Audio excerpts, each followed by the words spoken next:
ನೆಲಮಂಗಲ ತಾಲೂಕಿನಾದ್ಯಂತ 13 ಅನಧಿಕೃತ ಕ್ಲಿನಿಕ್‌ಗಳ ಮೇಲೆ ಆರೋಗ್ಯ ಇಲಾಖೆ ಅಧಿಕಾರಿಗಳು ದಾಳಿ ಮಾಡಿ ಬೀಗ ಜಡಿದು ಬಂದ್ ಮಾಡಿ ನೋಟಿಸ್ ಅಂಟಿಸಿದ್ದಾರೆ.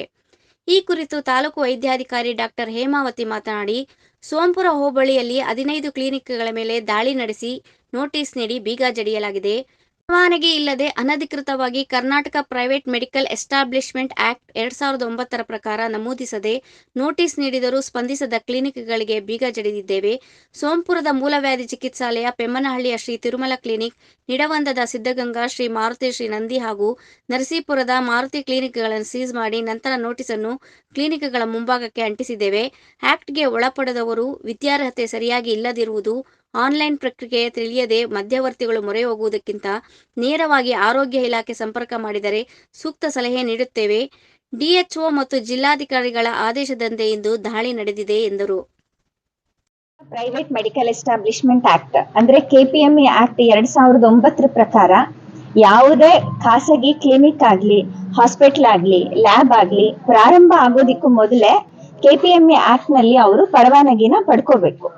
ಈ ಪರವಾನಗಿ ಪಡ್ಕೊಳ್ಳೋದ್ರ ಉದ್ದೇಶ ಏನು ಅಂದ್ರೆ ಕೆಲವು ರೂಲ್ಸ್ ಅಂಡ್ ರೆಗ್ಯುಲೇಷನ್ಸ್ ಹೇಗೆ ಫಾಲೋ ಮಾಡ್ತಾರೆ ಅವರು, ಅವ್ರ ವಿದ್ಯಾರ್ಹತೆ ಏನು, ಅವ್ರ ಬಯೋಮೆಡಿಕಲ್ ವೇಸ್ಟ್ ಏನು, ಇವೆಲ್ಲನೂ ನಾವು ಗಮನದಲ್ಲಿ ಇಟ್ಕೊಂಡು ಅವರಿಗೆ ರಿಜಿಸ್ಟ್ರೇಷನ್ಗೆ ಅವಕಾಶ ಕೊಡ್ತೀವಿ.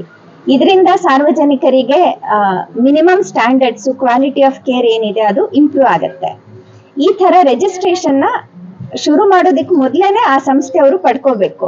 ಆದ್ರೂ ನಮ್ಗೆ ಕೆಲವು ಸಂಸ್ಥೆಗಳು ಆಲ್ರೆಡಿ ನಡೆಸ್ತಾ ಇದ್ದಾರೆ ಅಂತ ಗಮನಕ್ಕೆ ಬಂದಿದೆ.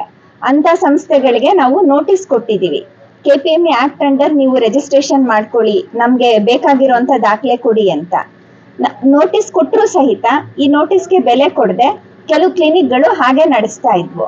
ಅಂತವನ್ನ ನಾವು ನಮ್ಮ ಮೇಲಾಧಿಕಾರಿಗಳು ಡಿಸಿ ಮತ್ತೆ ಡಿಎಚ್ ಅವರ ಆದೇಶದ ಮೇಲೆ ಇವತ್ತು ನಾವು ಸೀಸ್ ಮಾಡಿದ್ದೀವಿ. ನಿನ್ನೆ ಕೂಡ ತಾಲೂಕಿನ ಎಂಟಗಾನಹಳ್ಳಿ, ಕುಲುವನಹಳ್ಳಿ, ವಾಜರಹಳ್ಳಿಯಲ್ಲಿ ಕ್ಲಿನಿಕ್‌ಗಳಿಗೆ ಬೀಗ ಜಡಿದ ಹಿನ್ನೆಲೆ ಇಂದು ಗುರುವಾರ ಎಲ್ಲಾ ಕ್ಲಿನಿಕ್‌ಗಳು ಬೀಗ ಹಾಕಿ ನಕಲಿ ವೈದ್ಯರು ಪರಾರಿಯಾಗಿದ್ದರು.